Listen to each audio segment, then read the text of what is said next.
सभी? मुझे आशा है आप सभी अच्छे और प्रसन्न होंगे।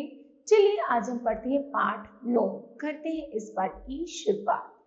जैसे इस पाठ का नाम है स्वामी की दादी। ठीक है, करते हैं इस कहानी की शुरुआत।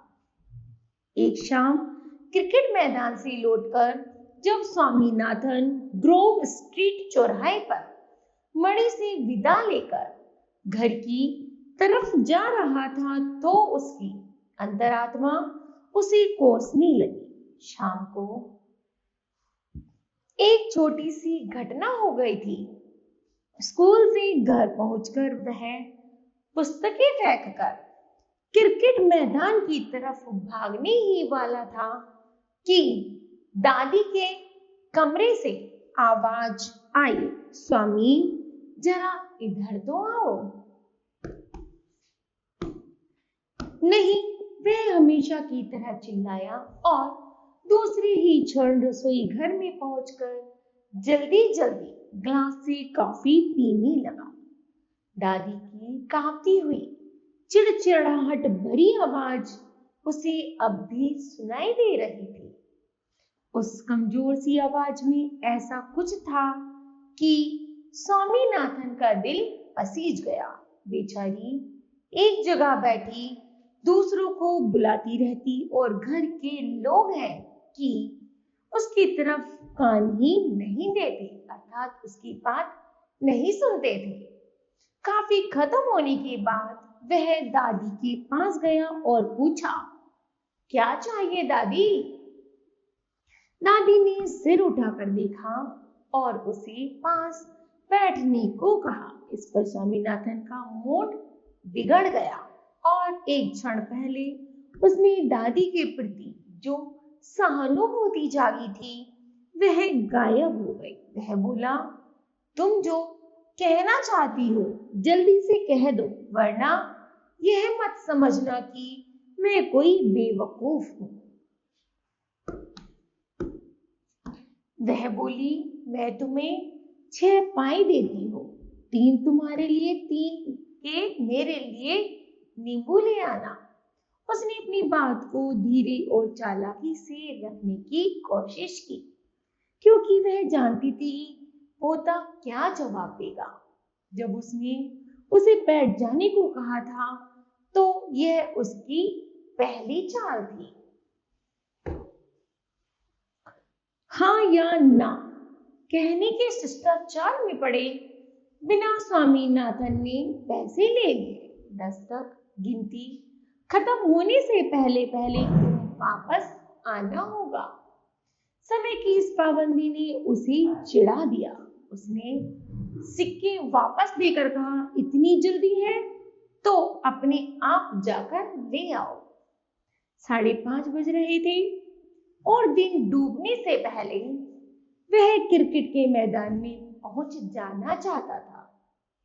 वह दादी को घूर कर देखता रहा, जैसे वह उसे 2 में से एक बात चुनने के लिए कह रहा हो कि या तो नींबू खेल से उसके लौटने पर ले या उसका विचार ही छोड़ दे।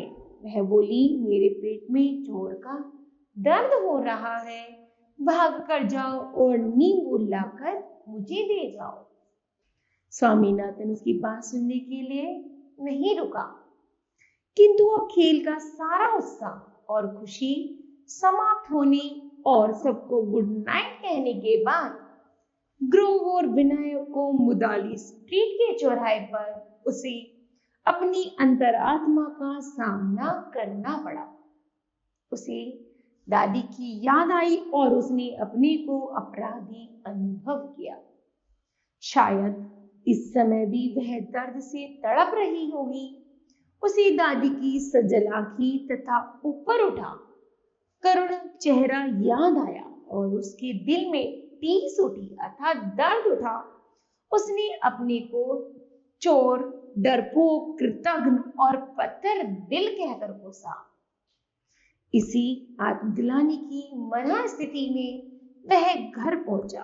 वह धीरे से दादी के बिस्तर के पास बैठकर उसे देखता रहा। उसकी आदत के विपरीत था। हमेशा वह शाम को लौटकर सीधा रसोई की ओर भागता था और रसोइये को परेशान करता था। आज उसे भूख की भी परवाह नहीं थी। दादी के गलियारे में रोशनी न थी, सिर्फ हाल की बत्ती से रोशनी का एक तीर वहां गिरता था। आधी अंधेरे में वह दादी का चेहरा साफ साफ नहीं देख पाया। वह शांत लेटी हुई थी। स्वामीनाथन का यह सोचकर भयभीत हो गया कि कहीं वह पेट दर्द के कारण मर ही न गई हो। धीमे स्वर में उसने पूछा, दादी तुम्हारा दर्द कैसा है? दादी में हरकत हुई। उसने आंखें खोली और बोली, स्वामीनाथन तुम आ गए, खाना खा लिया? अभी नहीं दादी, तुम्हारे पेट का दर्द कैसा है? ठीक है, ठीक है। मन की सारी शक्ति समेटकर उसने बेहिचक पूछा, तुम्हें नींबू मिल गया था? वह यह बात जानना चाहता था। इसके बारे में वह सचमुच चिंतित था। दादी ने उसके सवाल का तुरंत जवाब दिया, लेकिन स्वामीनाथन को लगा कि इसी बीच बहुत लंबा भयानक समय बीता है जिसमें कुछ भी हो सकता था। वह कुछ भी कह सकती थी, उसे झड़क सकती थी, कसम खा सकती थी कि उसके साथ कोई संबंध नहीं रखेंगे। वह नाराजगी प्रकट करके कह सकती थी कि अगर वह वक्त पर नींबू ले आया होता तो वह बच जाती और वह कुछ क्षणों में मरने वाली है। लेकिन उसने इतना ही कहा, अच्छा हुआ तुम नहीं गए। तुम्हारी माँ ने दर्जन नींबू रसोई में रखे थे। स्वामीनाथन को यह सुनकर बेहद खुशी हुई और इस खुशी को व्यक्त करते हुए उसने कहा, दादी तुम जानती हो मेरा नाम क्या है? मैं टैटू हूं। क्या? टैट? टैट क्या होता है? उसने भोलेपन से पूछा। स्वामीनाथन को घोर निराशा हुई। दादी तो उसके नए नाम के बारे में कुछ भी नहीं जानती। बताने पर भी वह उसके महत्व को नहीं समझेंगी और दिन होता तो वह चीख कर उसे बताता, किंतु आज वह पश्चाताप के मूड में था, इसलिए मीठे स्वर में बोला, तुम्हारा मतलब है तुम टैट को नहीं जानती? नहीं, मैं नहीं जानती। तुम क्या कहना चाहते हो? टैट महान क्रिकेट खिलाड़ी, दुनिया का सबसे महान गेंदबाज। उम्मीद है तुम यह तो जानती होंगी कि क्रिकेट क्या चीज है। क्या है? दादी ने प्रश्न किया। स्वामीनाथन दादी की इस नासमझी पर हक्का बक्का रह गया। बोला, दादी क्या तुम सचमुच यह कहना चाहती हो कि तुम क्रिकेट के बारे में कुछ नहीं जानती? क्या तुम मुझे बेवकूफ बना रही हो? मैं नहीं जानती तुम क्या कह रहे हो। तुम क्या कह रहे हो? तुम क्या कह रहे हो? रटना बंद करो। दादी पता नहीं तुम्हारे वक्त के लड़के और आदमी शाम को क्या करते थे। मुझे लगता है वे 24 घंटे धर्म कर्म में लगे रहते होंगे। क्षण भर वह सोचता रहा। दादी तो अज्ञान के अंधकार में डूबी हुई है और उसका फर्ज है कि वह उसे इस अंधकार से निकाले। उसने दादी को छोटा सा भाषण दिया जिसमें उसने क्रिकेट के खेल के सिद्धांत, आदर्श और दर्शन के अलावा दुनिया के मशहूर क्रिकेट खिलाड़ियों के नाम भी बताए। थोड़ी थोड़ी देर बाद वह पूछता रहा कि वह समझी या नहीं। दादी सिर हिलाती रही, हालांकि वह उसकी 3% बात भी नहीं समझ पा रही थी। भाषण के अंत में उसने एनसीसी के इतिहास और उसकी संभावनाओं पर प्रकाश डाला।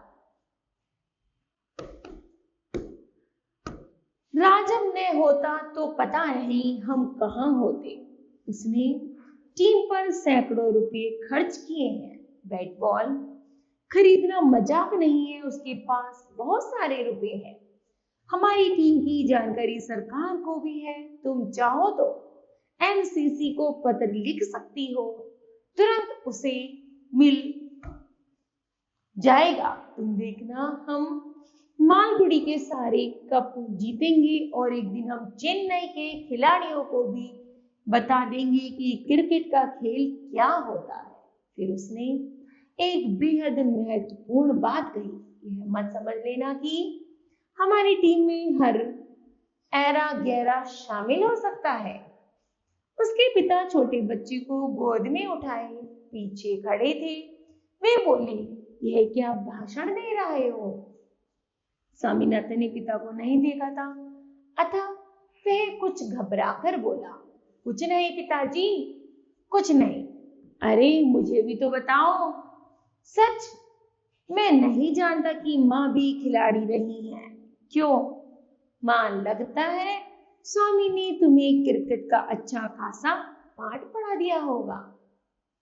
दादी बोली, लड़की को चिढ़ाओ मत, वह मुझे कितना प्यार करता है बेचारा। वह मुझे कई तरह की बातें बता रहा है। तुम्हें तो मुझे कुछ समझाने की आदत नहीं है, तुम सब बड़े आदमी हो ना। पिता ने गोद के बच्चे की तरफ इशारा करके कहा, थोड़े दिन रुको, यह छुटकू तुम्हें सारी दुनिया की राजनीति और दर्शन समझा देगा। उसने प्यार से बच्चे के गालों को थपथपाया। बच्चा खुशी से चहका और उसने कुछ बोलने की कोशिश की। देखा, वह भाषण देने लगा है माँ। माँ ध्यान से सुनो। दादी ने बच्चे को लेने के लिए हाथ बढ़ाए, लेकिन पिता उसे जोर से चिपटाए रहे और बोले, नहीं नहीं, मैं इसके लिए ही जल्दी घर आया हूँ, इसे मैं नहीं दूंगा। चलो स्वामी, हमें खाने के लिए बैठना चाहिए, तुम्हारी माँ कहाँ है?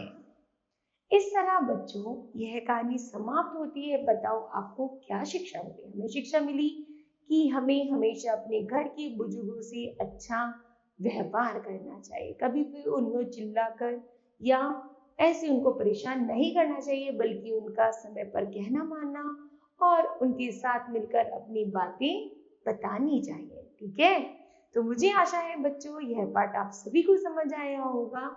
धन्यवाद।